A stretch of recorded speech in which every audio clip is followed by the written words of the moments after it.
So ito na yung yung binubuo ko na dutan. Nakabit ko na yung piston, nahigitan ko na yung connecting rod.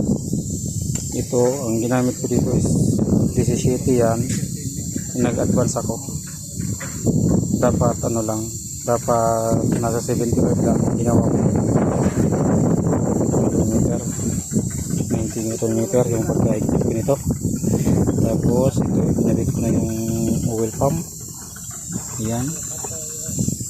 So ito yung ito ang timing nito sa camshaft,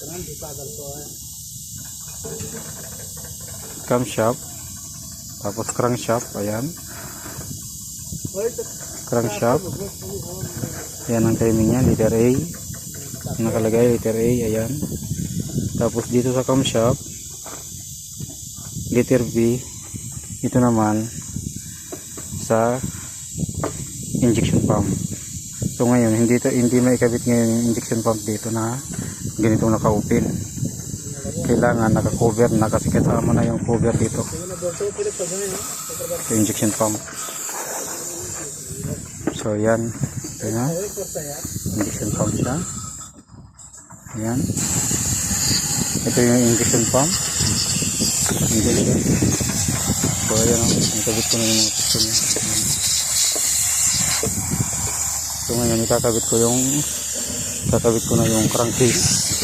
Yung pinapalinisan ko na yung operator.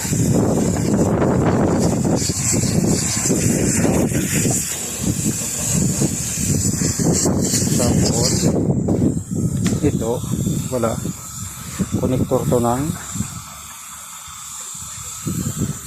oil pump. Dito yan nakalagay. Yan nakalagay yan dyan. Ganyan. So ganyan yan. May takip ko dito.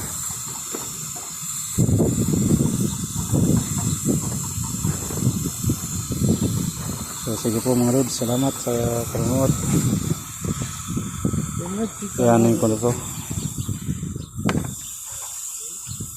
Matakpan ko na yan para ayos na. Tapos yung dito matakpan ko na rin to para iwas na sa alikabok. Sige po mga lods, salamat sa panonood. Ingat, God bless.